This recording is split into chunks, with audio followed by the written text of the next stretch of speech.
News tonight at 10 is here. My name is Patricia Lukoma Mpango. First though, let's look at the top stories.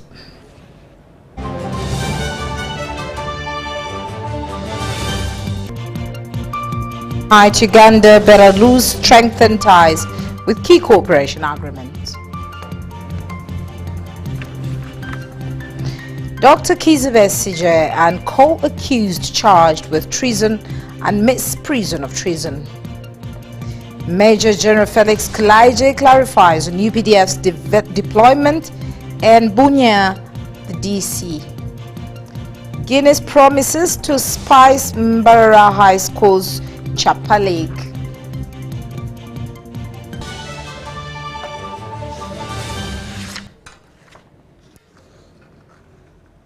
Always a pleasure having you join us in our bulletins. Mugalu Muhammad is already with us on sign language. Into the news now. Uganda and Belarus have moved to strengthen their ties with President Yoweri Museveni, welcoming Belarusian Prime Minister Roman Golushkenko at State House in Entebbe. The visit led to the signing of several agreements in trade, agriculture, education and security. The two leaders held private talks while the delegation from both countries met for bilateral discussions.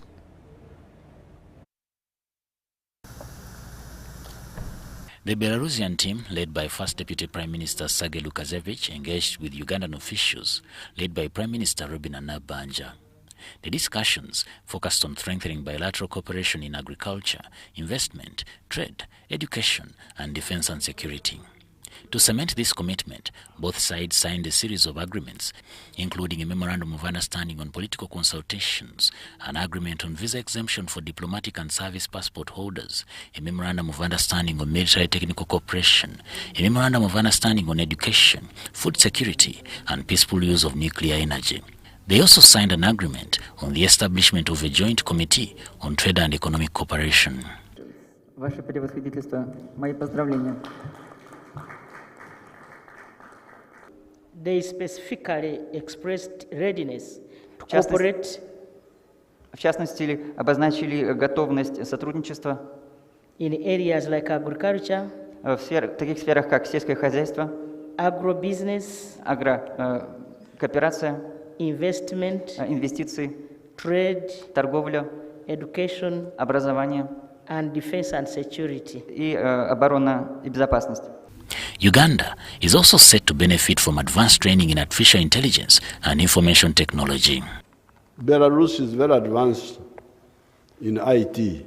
Мы также, мне стало известно, что Беларусь высокоразвита в сфере высоких технологий and artificial intelligence. И искусственного интеллекта. I was telling Right Honorable Prime Minister that here we have got very high quality scientists. Я говорил господину премьер-министру, что здесь у нас высококлассные профессионалы и ученые. But we need to emphasize artificial intelligence. Но нам нужно уделить особое внимание искусственному интеллекту. And ICT. И цифровизации. And IT. И всему спектру цифровых технологий. And therefore, I asked him and he agreed to train our people there. Я предложил, обратился с просьбой, и он подтвердил организовать возможность обучения наших людей. To ensure follow-up on these agreements, President Museveni appointed a special committee led by the ICT Minister Dr. Chris Baryomunsi, alongside Agriculture Minister Frank Mwebaze, Defense Minister Jacob Oboth, and Trade Minister Francis Mwebesa. The Belarus Prime Minister expressed his government's readiness to see the agreements implemented. I'm quite certain that the Western countries looks at Africa as the surge for the sources and the market for sale of their goods. Мы же, Беларусь, исповедуем другой подход. Мы приходим к вам как партнеры и как друзья. In Belarus, we do use different approach. We're coming to you as friends and partners. И готовы поделиться всем, что у нас есть. And ready to share with you everything we have. Представители и руководство угандийских компаний для того, чтобы мы могли провести показать, во-первых, все наши предложения в реальности и провести предметные переговоры по заключению взаимовыгодных экономических договоренностей. And of course, we do await visits of the leadership of the Ugandan companies to Belarus in order for us to be able to show our potentials and abilities and to detailedly discuss the direct contracts in order to further develop our cooperation. Meanwhile, a new visa exemption agreement will see holders of diplomatic and service passports from both countries travel without visas for up to 30 days per visit. The visit concluded with Prime Minister Glovoshenko reaffirming Belarus's support for Uganda's leadership of the non-aligned movement.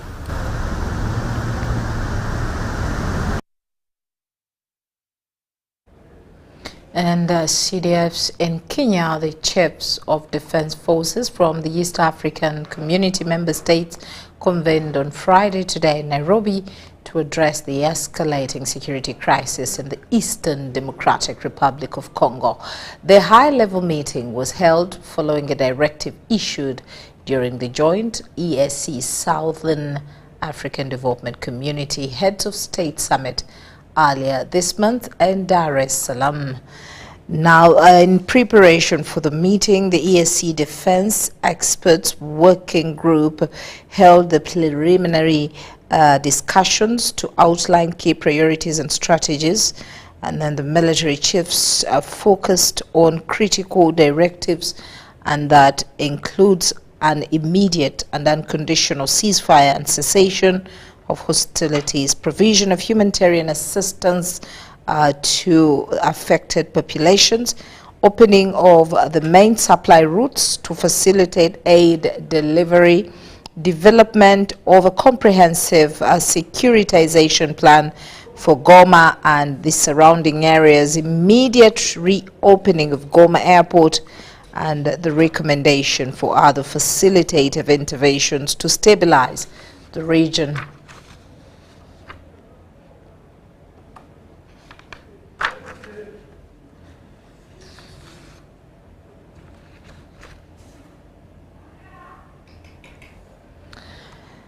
Now, with the NRM caucus has agreed to support the proposal of trying civilians accused of illegally possessing specific firearms before the court of martial first, although these will be given prerogative to appeal their sentences before other courts.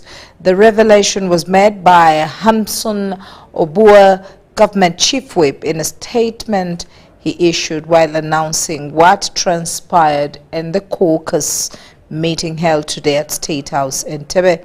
The caucus discussed the principles that are set to be brought in the Uganda People's Defense Force Bill that will or that was recently drawn in order to incorporate the changes following the January 2025 Supreme Court judgment that blocked the trial of civilians before the General Court-Martial.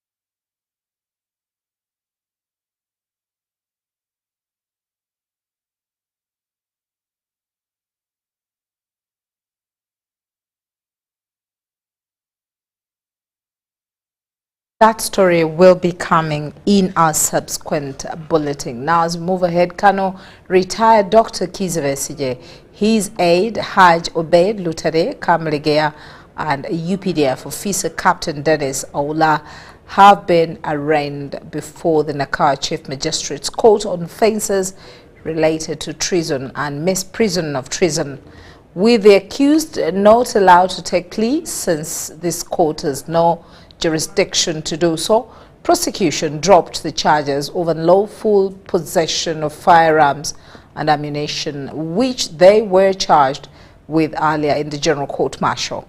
Now, court further remanded the accused to Luzira Government Prison until 7th March 2025. At around 9:30 a.m., retired Colonel Dr. Besigye and his aide Haji Obedi Lutale Kamulegeya, a UPDF officer, Captain Dennis Olal, under tight security, were delivered at Nakawa Chief Magistrate's Court.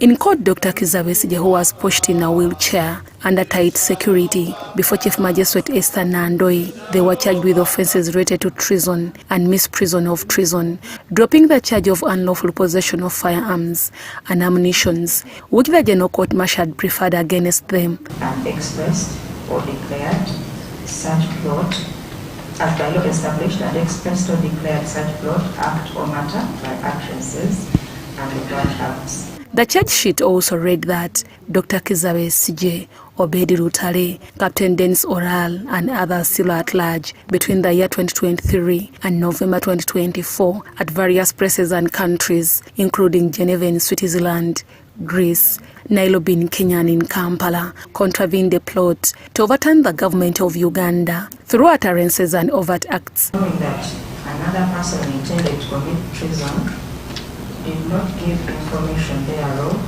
with all reasonable dispatch to the minister, an administrative officer, a magistrate, or an officer in charge of a police station, or use all reasonable endeavors to prevent the commission of treason.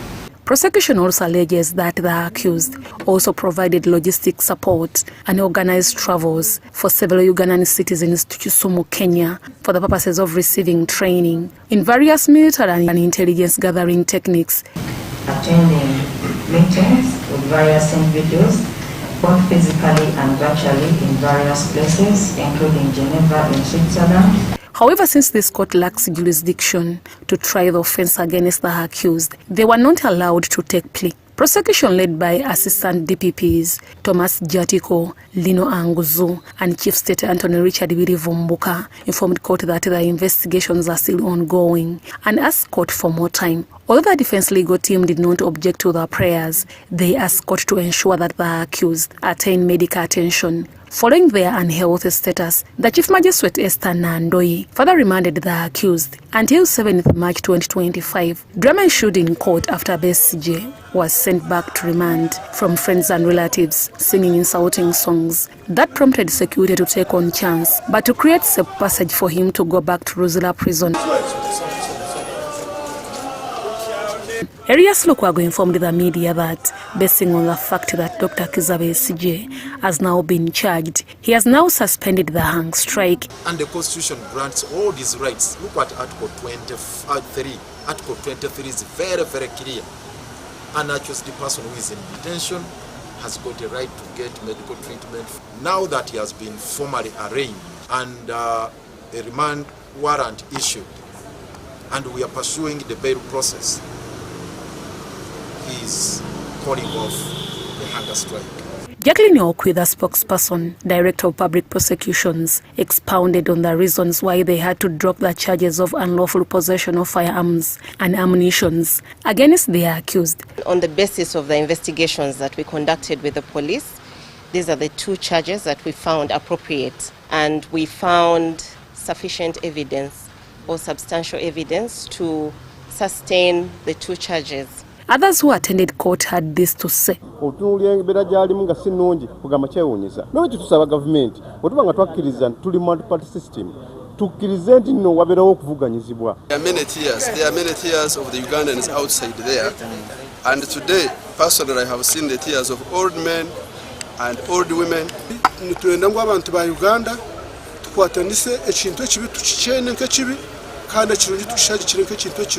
By presumption, the new charges against Dr. Besigye and Obedi Lutale marks a legal narrative that the two are now held in custody legally. Deborah Namamonde, Viola Nansuga, UBC News. The Uganda Police Force, working alongside with other security agencies, has launched an operation at the National Unity Platform headquarters at Makerere, Kavule, and another location in Kamocha, Kampala. The operation follows reports of unauthorized military training allegedly being conducted at the party's premises. Let's hear more in this report. Good evening, our viewers. Today, the 21st February 2025, I wish to release the following information that police and sister agencies have conducted a search on illegal military training at the National Unity Platform premises. Following the reports of unauthorized military drills at the National Unity Platform headquarters in Kavule and their premise in Kamwacha, all of them in Kampala City, Uganda Police Force, in collaboration with other security agencies, have mounted a coordinated security operation. Our security personnel, through the evening, conducted searches at the mentioned areas and locations. And the searches shall continue until when the objective is achieved. Further updates on the outcomes of this operation shall be provided in due course.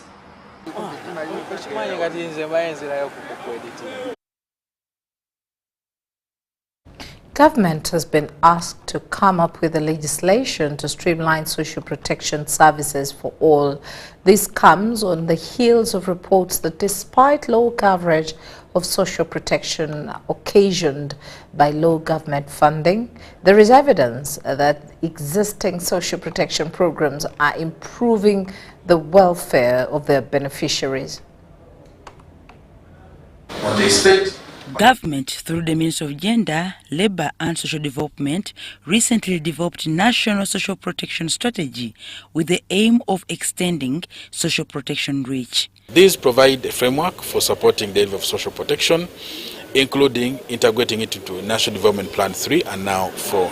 Whereas this is seen as a step in the right direction, the chairperson Uganda Parliamentary Forum on Social Protection, Flavia Kabahenda, says this will only generate returns if a legal framework is put in place. I want to thank the Ministry of Gender for moving from policy, and now they have a national social protection strategy.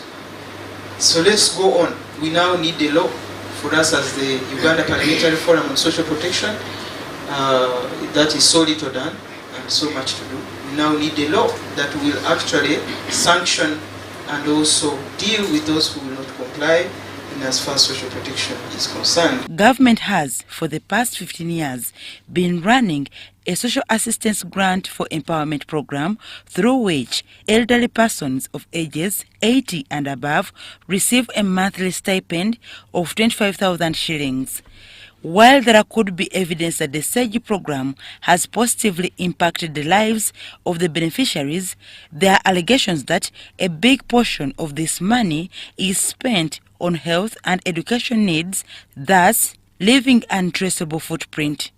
When they touch this money, we know that 26% of older persons look after children. Who are these? They're either grandchildren, they're either orphans and vulnerable children, or the children under their care.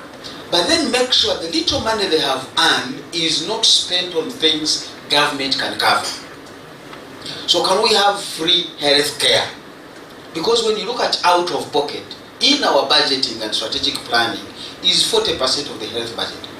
Even with the 25, we have seen the importance of the grant. We have seen how it is affecting poverty.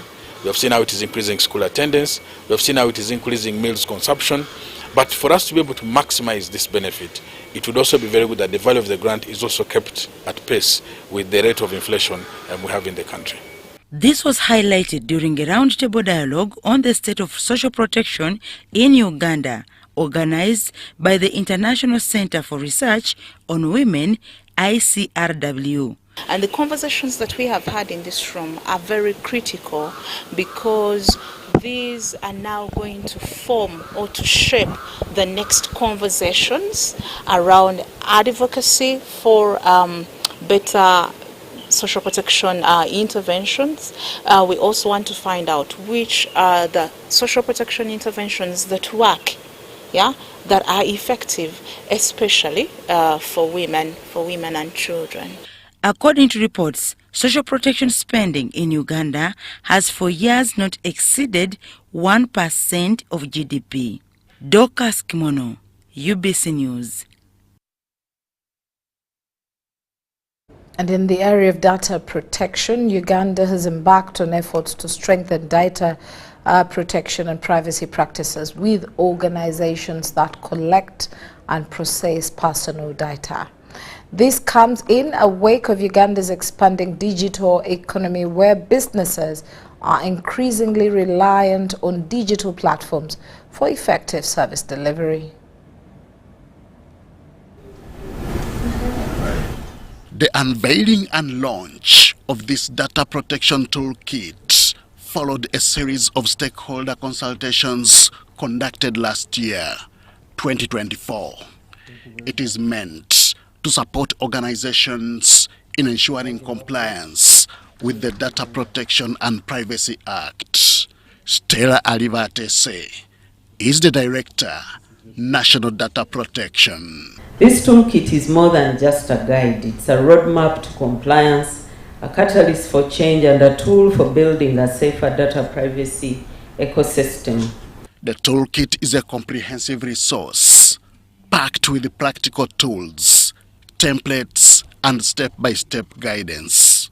Organizations can use it to assess their data protection practices, identify gaps, and take corrective actions. It was developed with the input of financial sector deepening Uganda, with guidance from National Information Technology Authority Uganda, NITAU. I'm sure all of us know that personal data is very sensitive, and we need to have a conducive policy, legal and regulatory environment to not only secure our data, personal data, but also to facilitate the use of the data for development. By creating a competent pool of trained practitioners, PDPO will be able to amplify the impact of this initiative, ensuring that data protection principles are understood and implemented within the various organizations. The toolkit is seen as a digital transformation game changer for business operators. This will help us build more trust, especially with the customers, help them bridge any gaps of data privacy, and encourage more safe handling and safeguarding of data that we have within our organizations. As we ensure and endeavor to serve Ugandans and to get financial services to every Ugandan, as we use their data, that needs to be done in a safe and secure way. The toolkit is seen to be a valuable resource that businesses and stakeholders should take advantage of. Henry Okrut, UBC. Now, government equipment worth 5 billion shillings has been reported redundant for over 5 years at Kabera Maido Technical Institute in Kabera Maido district. The issue was raised by the officer in charge of monitoring in Teso and Karamojo sub-regions. Let's hear more in this report.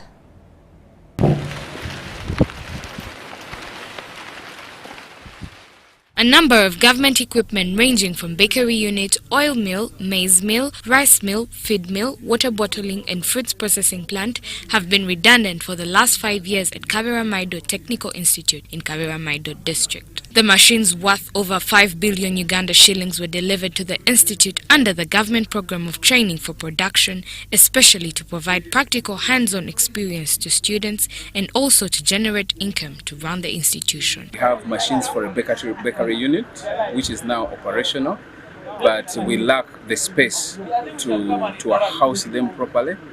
We also have the oil mill, which is also lacking the housing, but the mill can work. It's lacking a filter and then repair of the motor.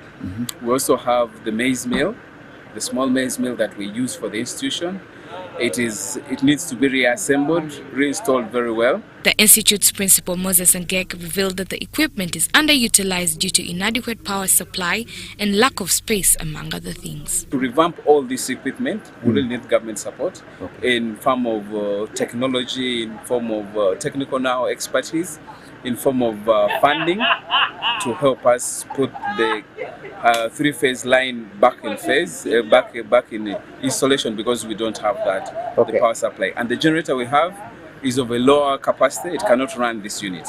Local leaders argue that there was little involvement of the district authorities from the initial stages of the project, resulting in some errors by the contractor. There are some errors here and there in the machines.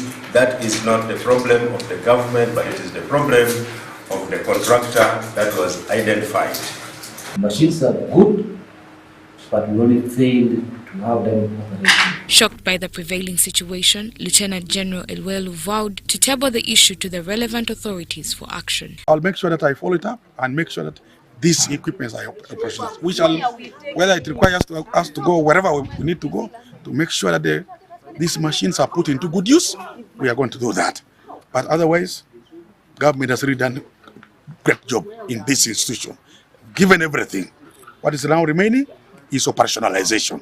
The institute, sitting on 58 acres, offers 7 national certificate courses comprising of agriculture production, agribusiness and agro-processing, motor vehicle repair, electrical installation, building, woodwork technology and fashion and design. Valerie Mwahulwa, Dilak Salomo, UBC News.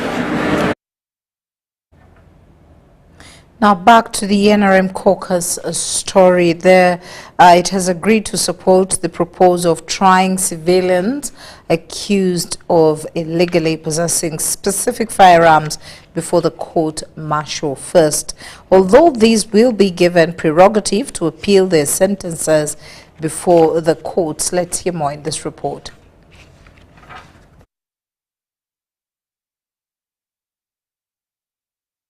Having exhaustively deliberated on the above matters, in light of various testimonies of affected persons and communities, and the historical perspective by the learned Attorney General, among others, do hereby resolve as follows. To support the proposed amendments to the UPDF Act as presented by the Honorable Attorney General with the following broad principles. That misconduct by serving military personnel be tried in the first instance by the military court-martial with the right of appeal through the civilian courts. 2, that civilians who acquire specified firearms illegally be tried by the military court-martial in the first instance with the right of appeal through the civilian courts. 3, that provision be made to provide for right of appeal from decisions of court-martial to civilian courts, implying the court-martials will be subordinate to the civilian court. Nobody is trying to defeat the decision of Supreme Court. What the parliamentary caucus and the government is doing is to conform. Judges make laws, and when they make laws through advisory or whatever means, we have to make laws that conform to what judges are saying, and that's what the caucus has labored into. So there's no contradiction. So all will be well. They have adopted the general principles. Wait for the bill when it will come.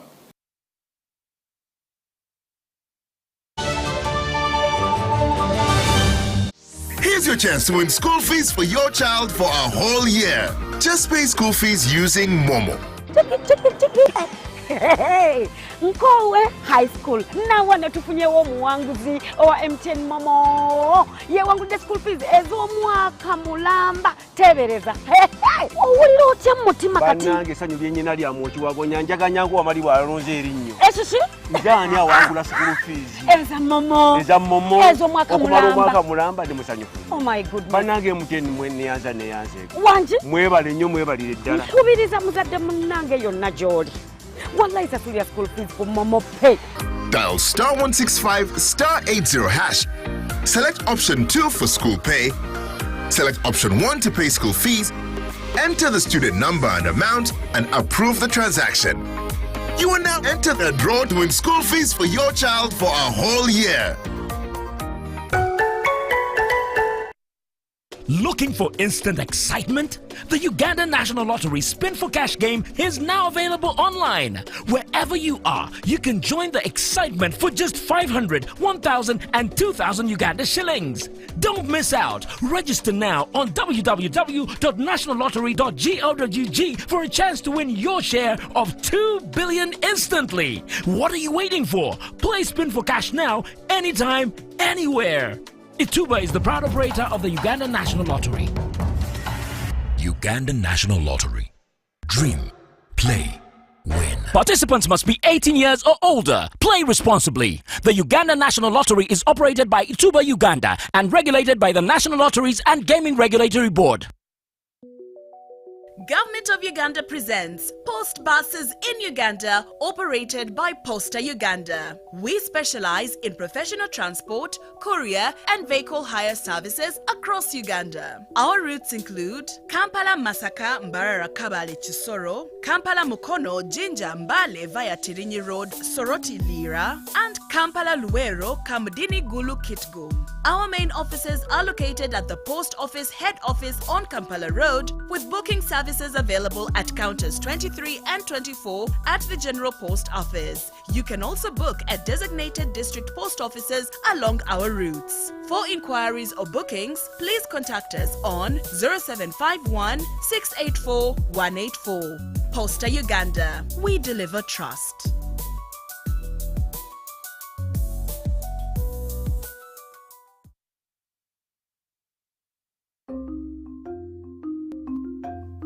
Agriculture is Uganda's economic backbone, employing about 70% of the working population and contributing 20% of the GDP.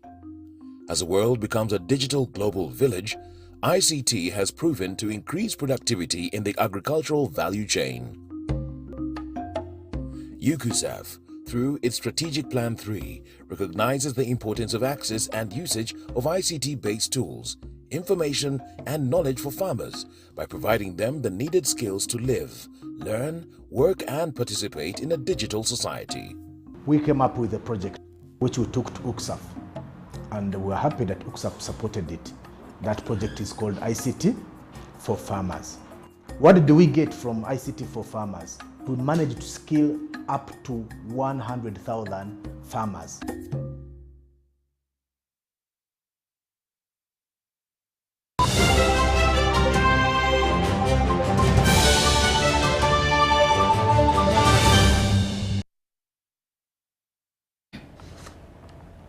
Welcome back from that short break. Let's delve into our next segment, where government has been asked to come up with legislation to streamline social protection and everything to do with services for all.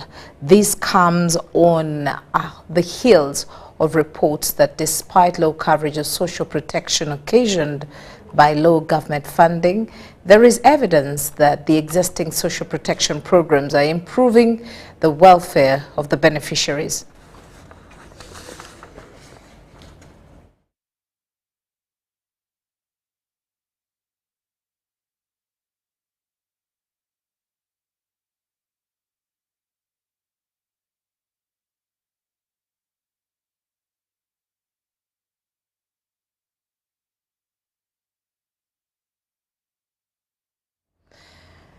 Well, now a little into the education sector. Top schools have raised their senior 5 entry cutoff points due to high performance in the last year's O-level exams and because of limited space. The final selection exercise presided over by Minister of State for Higher Education, Dr. Chrysostom Muyingo, on behalf of Education Minister Janet Kataham Seveni, gathered over 200 secondary school heads.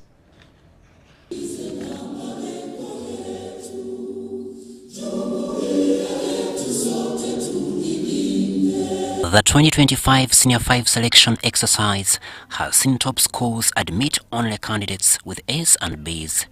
King's College Board has selected 150 students who scored 7 A's out of 2,900 first-choice applicants. King's College Board has taken students of 7 A's, so that is our cutoff for this year.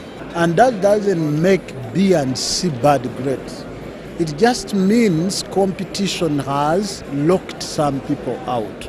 Ntare School has gone for 130 students with at least 4 A's and 4 B's. Mount St. Mary's Namagunga has selected 90 students with 6 A's and 3 B's. Gayaza High School selected those who scored 6 A's and 3 B's. From Gayaza High School, we took 100 students on merit, and our cutoff point was we took 7 A's and 3 B's.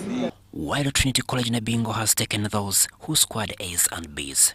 School heads cite limited space and high competition as the reasons behind the increased cutoff points. Trinity College Nabingo has been applied for by quite a big number of applicants, almost 1,000, if I may say. But we've been given government intake 110 because of the capacity that we can take on at A level, being limited, obviously, by facilities, that is the dormitories. My heart goes to those learners who have the zeal to learn but don't have the opportunity to be in an organized school. Minister of State for Higher Education, Dr. Chrysostom Muyingo, cautioned head teachers to resist the practice of locking out parents who come seeking for admission. It's your role to provide information and advice to the parents who are seeking your admissions. Please do not leave them stranded at school. Attend to them and provide information on whether the school is able to absorb the applicants or not.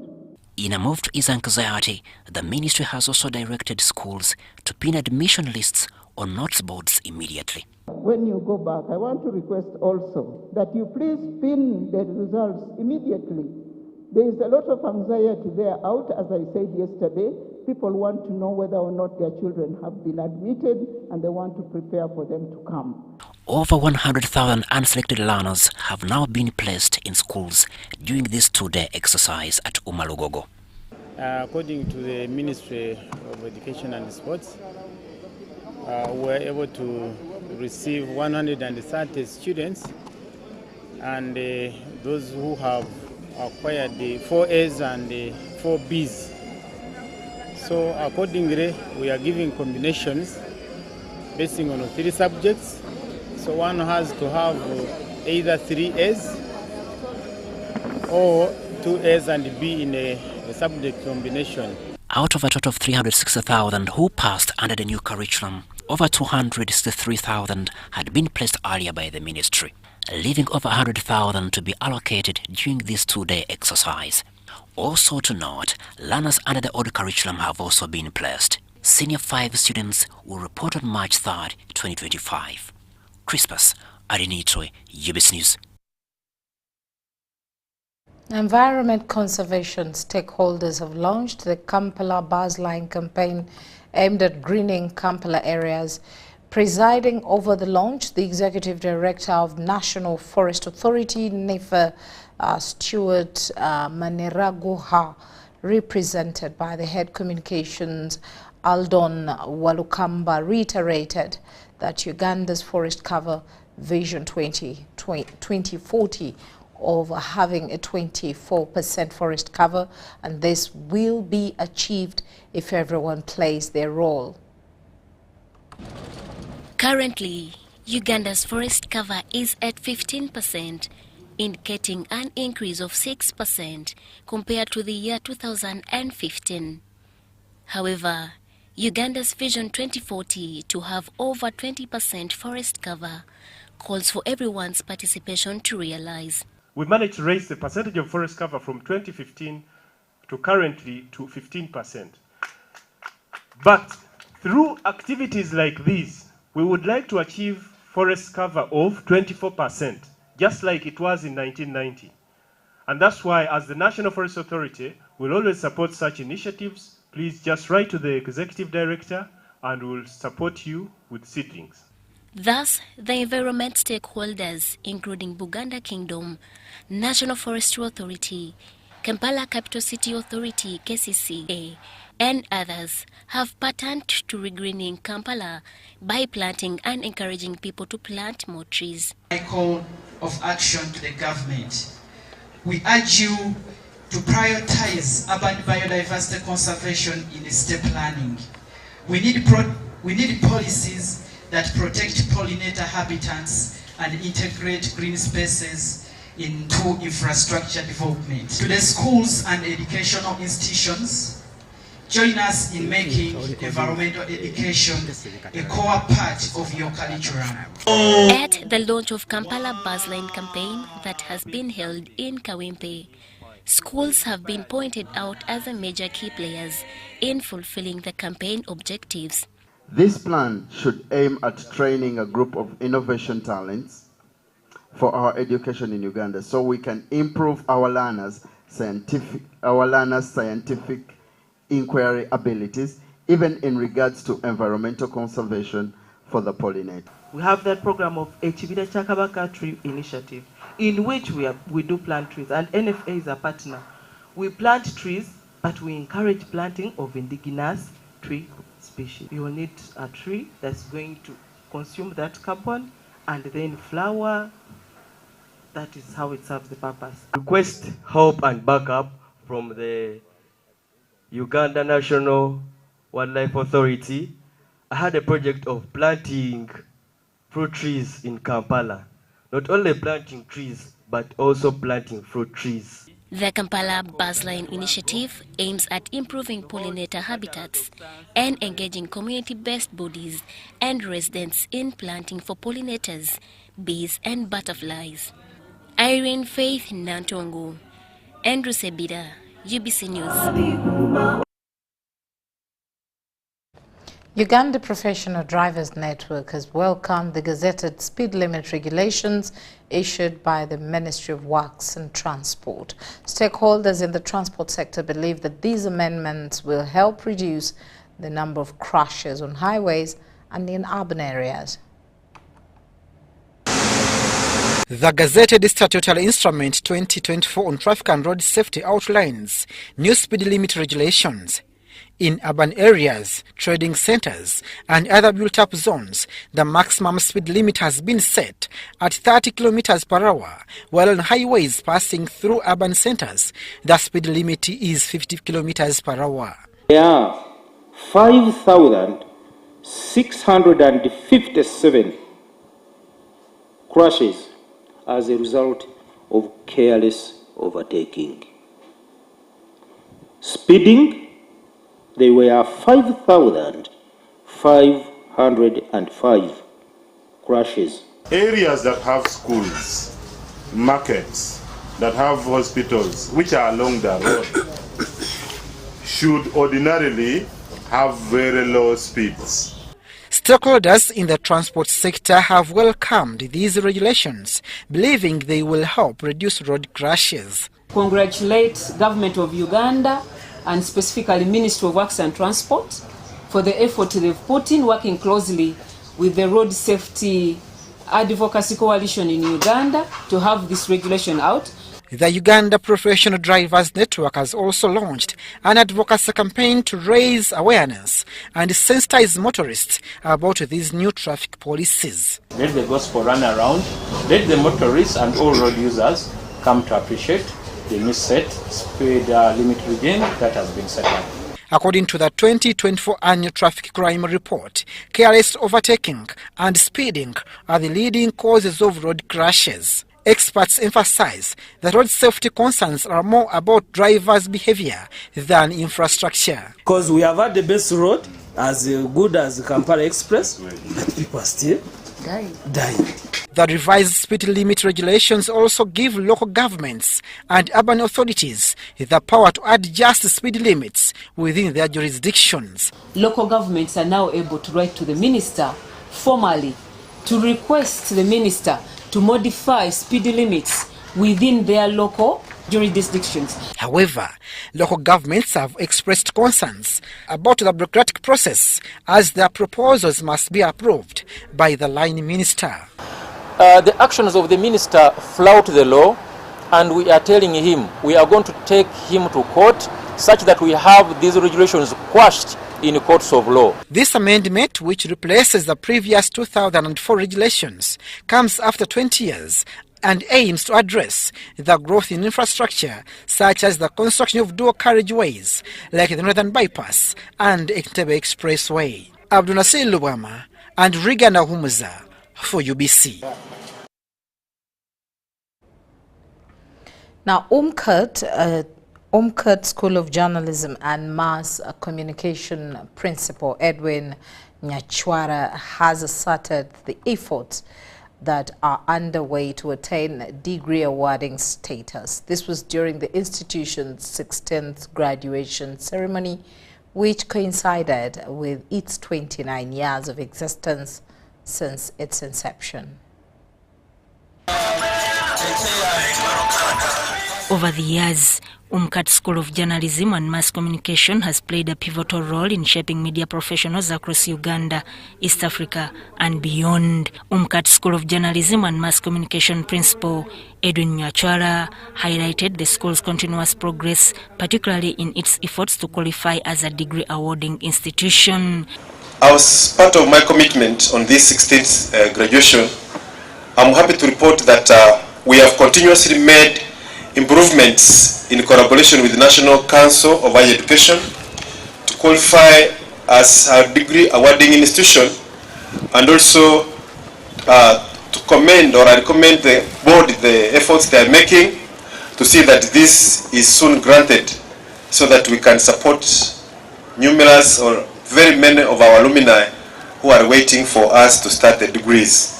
In partnership with the Infectious Diseases Institute of Makerere University, 21 young women graduated in media skills, helping them secure livelihoods. We have also supported the government through embracing Kiswahili language, which is now part of the government's efforts to ensure that all corners of Uganda can speak and communicate in Kiswahili language.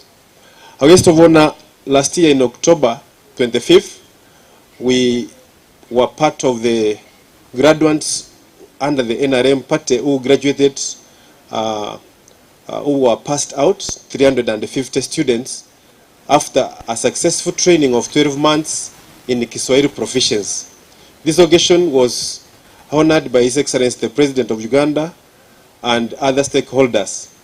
As they embark on their professional journeys, the graduates were urged to embrace continuous learning. This means that you have got to be different from everyone else.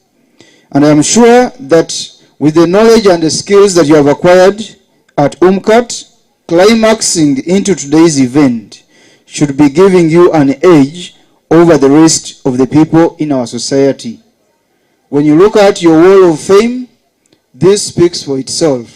Very many successful journalists are out there, but you must be ready to create the difference that is going to keep you different from the rest.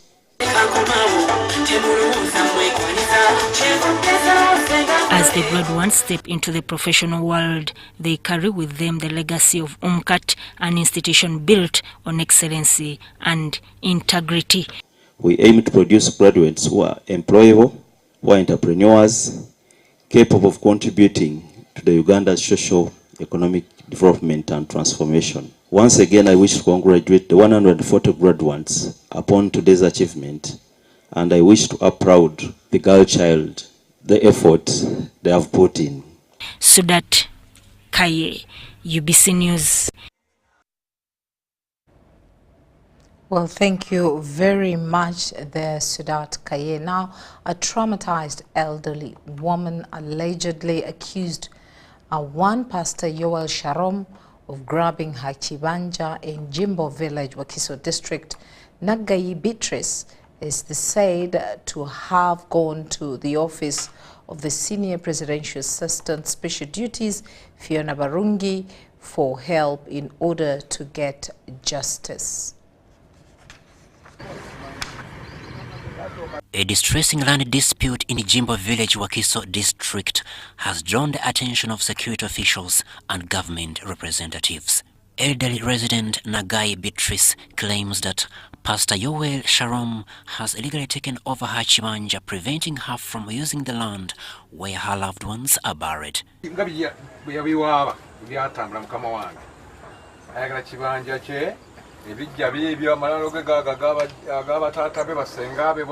Nagai says that for a long time, Pastor Yoel has not allowed her to step or cultivate on her land, not even visit the graves of her family members.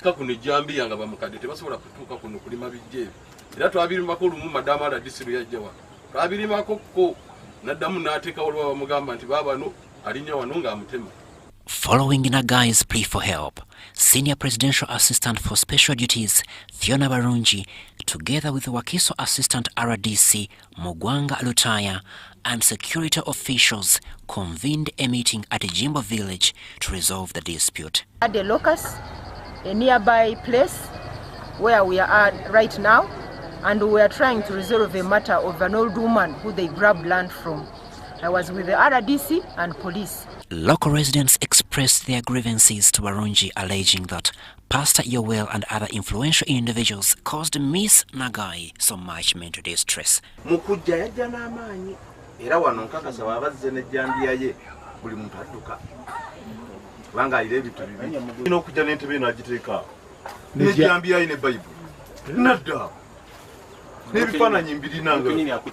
Yes! You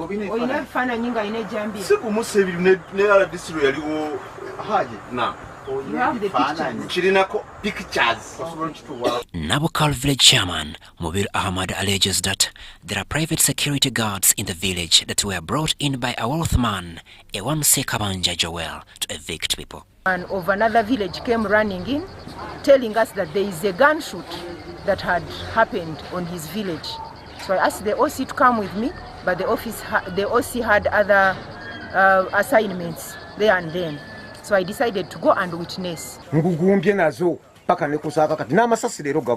This revelation shocked Barungi, who immediately ordered the security team to visit the affected area. Upon arrival, she instructed the arrest of one of the alleged shooters, who was then taken to Wakiso police station for further investigation. Luckily enough, as we had parked and my people were getting out of the car, one of the people cooked. I think they were briefed that there shouldn't be any person who is supposed to come to that land. And I saw it, because as soon as we parked, they cooked actually, almost shooting to the people that I was with. But luckily enough, my people surrounded them and we got them. But when we asked them why they shot, they said they were checking their gun. So as someone who saw what had happened there, I would not leave those people there. I decided to come with one who had shot earlier on to police. Barungi assured Elder Nagai that justice would be served and encouraged residents to stand firm against land grabbing. The authorities continue to investigate the matter to ensure that all rightful landowners regain access to their property. Crispus Arinitwe, Jamil Sekaja, UBC News. Now, in climate change awareness, the Africa Tourism and Environment Initiatives, ATE, a youth and female-led NGO in Uganda, has unveiled the progress of its Miss Climate Change Awareness Uganda Fashion Pageant initiative. This follows a nationwide selection process through physical auditions in different regions. Let's hear more. We want to empower more young women and girls to create awareness about the problems and challenges they have in their communities. And for this year, we rolled out a call where we are having representatives from different regions across the country, from the northern, eastern, central. Under the theme, Accelerating Women's Involvement in Climate Action for Resilience, Livelihood and Sustainability, Miss Climate Change Awareness Uganda aims to promote environmental conservation and climate change awareness. This first edition focuses on empowering young women and girls to actively engage in environmental advocacy, education and community-driven projects. On Women's Day, we will be focusing on accelerating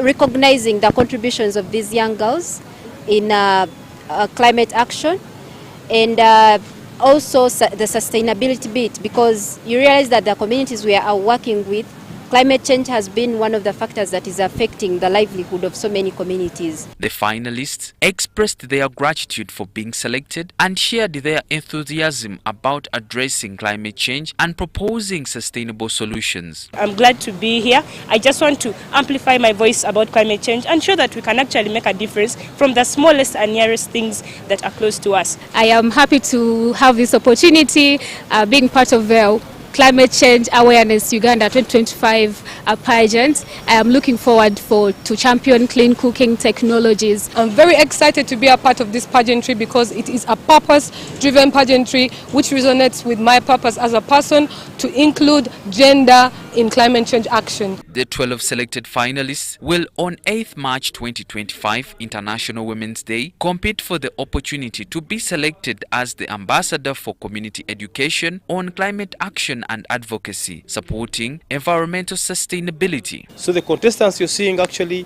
are supposed to make sure that they get more training, more advocacy training on how they can tackle this, and the winner is going to represent Uganda on the national level in COP30 in Brazil.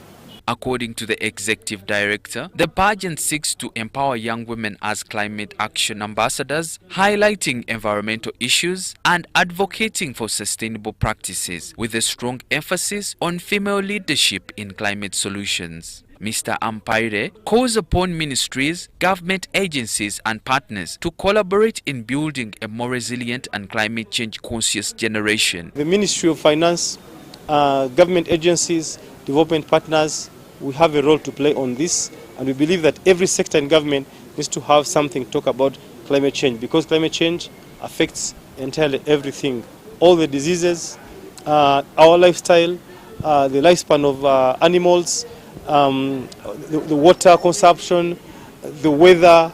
It is everything, but a lot of people don't know about it. Kenneth Chitandwe reporting for UBC News. Here's your chance to win school fees for your child for a whole year. Just pay school fees using Momo. Hey, Nkowe High School. Na wana tufunye wo muwanguzi owa MTN Momo. Ye wangu de school fees ezo mwaka mulamba tebereza. Hey, owulotya mutima kati. Banange sanyu byenye nali amochi wago nyanjaga nyangu amali walonze erinyo. Shishi? Njani awangula school fees. Eza Momo. Eza Momo. Ezo mwaka mulamba. Mwaka mulamba ndi musanyu. Oh my goodness. Banange MTN mwenye yanza ne yanze. Wanje? Mwebale nnyo mwebalire ddala. Kubiriza muzadde munange yonna joli. Wallahi is a serious school fees for Momo Pay. Dial *165 *80 hash. Select option 2 for school pay. Select option 1 to pay school fees. Enter the student number and amount and approve the transaction.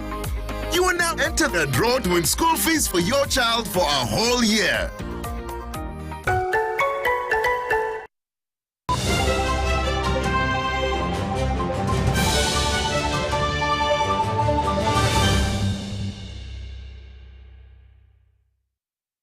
And into the world of business, sound equipment, including speakers, transmitters, mixers, among others, have been impounded in bars and lodges in the areas of Kololo and Kamocha. The equipment was seized in bars that included the Villa Liquor, Shade Gardens in Kololo and Kamocha respectively. They say that they have been synonymous with noise pollution. Let's hear more in this report.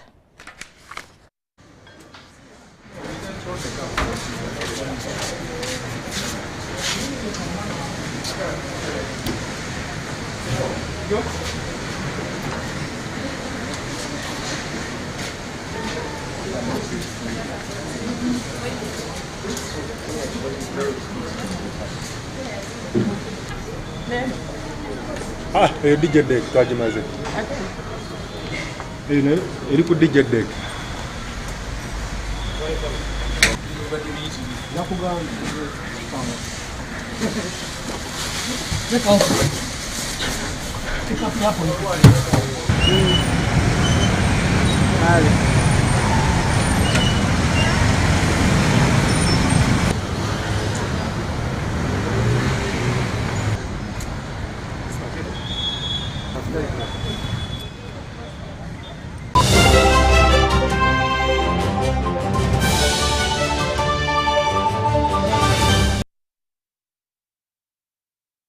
And in sports, the 2025 Chaapa League that is expected to get underway this weekend at the Net Ground Bugolobi has been launched at Forest Cottages, Bukoto. Let's hear more.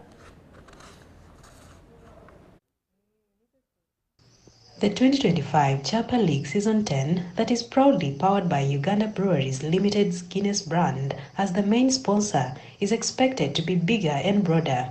Our theme this season is homecoming. We are going to have our grand finale from Barra High School, or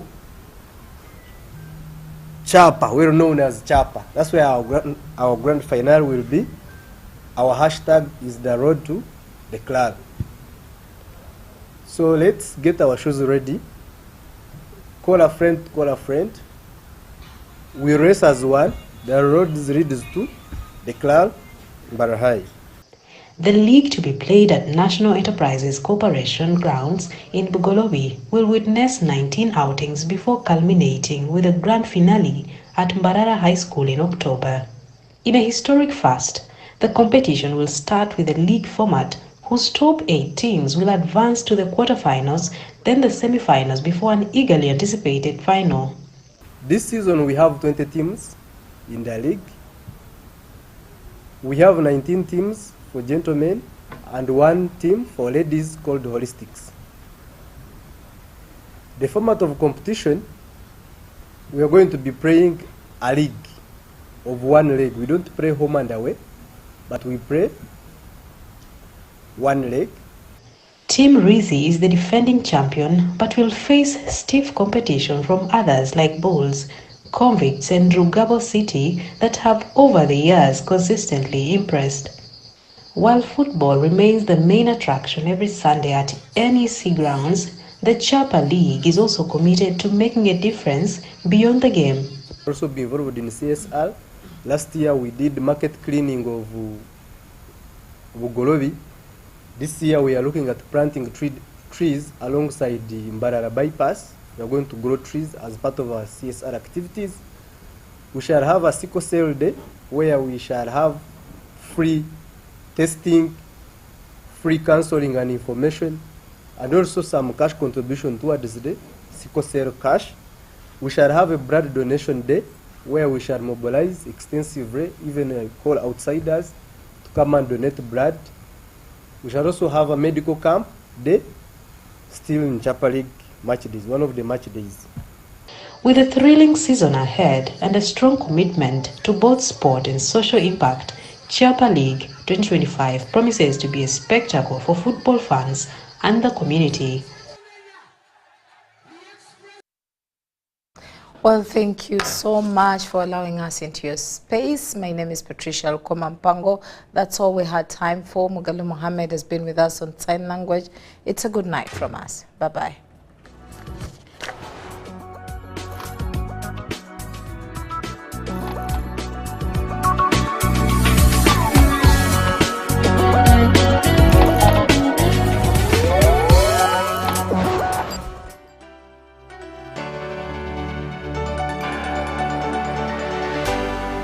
UBC, inspiring Uganda.